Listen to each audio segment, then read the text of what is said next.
On termine ce journal à Mulhouse, 3e épisode de notre série Un lieu des histoires. Découverte ce soir d'un lieu incontournable du quartier des Coteaux, l'association familiale et sociale. Tous les jours, l'AFSCO anime la vie du quartier. Elle accueille des habitants de tous âges. Vous allez le voir, convivialité garantie. Louis Belin, Vincent Lemiel.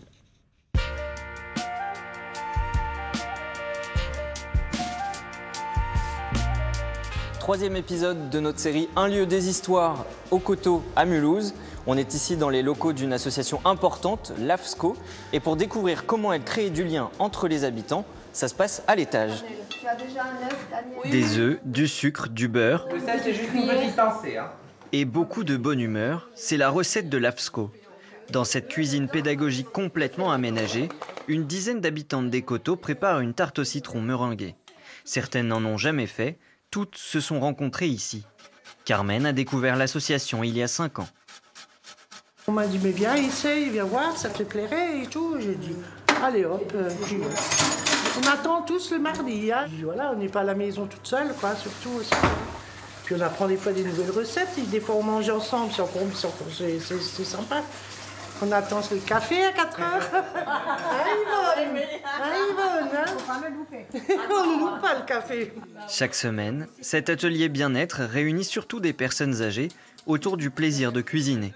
À bientôt 92 ans, Yvonne ne se passe plus de l'AFSCO, elle vient même tous les jours. On fait des excursions, je fais de la gymnastique 2 fois par semaine, le matin, lundi matin. Ça me fait du bien de venir. Hein. Il y a toujours autre chose. Hein. Et ça me manque quand il y a les vacances, il ne devrait pas faire des vacances. Hein. C'est défendu, hein. L'AFSCO, c'est l'association familiale et sociale des Coteaux. Elle est née presque en même temps que le reste du quartier.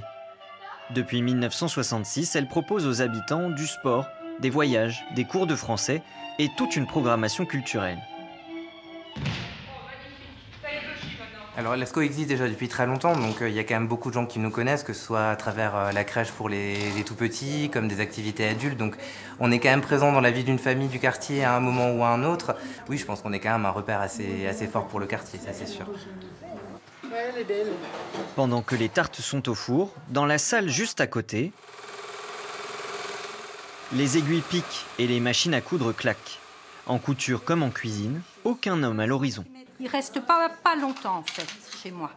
Ils veulent tout de suite devenir stylistes, donc quand ils voient la réalité, ben voilà, ils déchantent, voilà. Mais quand ils se retrouvent seuls, veufs, ben à un moment donné, il faut savoir quand même un peu se débrouiller et puis il faut aussi rechercher du lien, donc ils viennent. Voilà, et puis une fois qu'ils sont là, ben avec la bonne ambiance qu'il y a chez nous, ils se plaisent. C'est bien, hein. Ils sont vraiment bien. Ça devient presque une famille en fait. Hein. À force de fréquenter les gens, ils ne nous poussent pas à venir. Hein. On vient vraiment par plaisir. Le plaisir d'être ensemble. Ça sent bon. Cette grande famille des Coteaux, Michel en fait partie depuis une vingtaine d'années, après avoir vécu à Metz et Lyon. Il faut qu'on déménage parce que j'habite au plein ciel. Et là, ça va être démoli. Et bon, je n'ai pas le droit d'en parler parce que ça me fait mal, quoi. On a fait de la connaissance, on est entre amis, on est... Même dans le bâtiment, c'est quelque chose que je ne vais pas retrouver de sitôt. Et elle le promet, même si Michel doit changer de quartier, elle reviendra à l'AFSCO. Ah, elle est excellente. Un peu chaude encore, mais très bonne. Pour les amis et pour la rigolade. Il faut toujours me donner à manger si vous voulez l'appeler.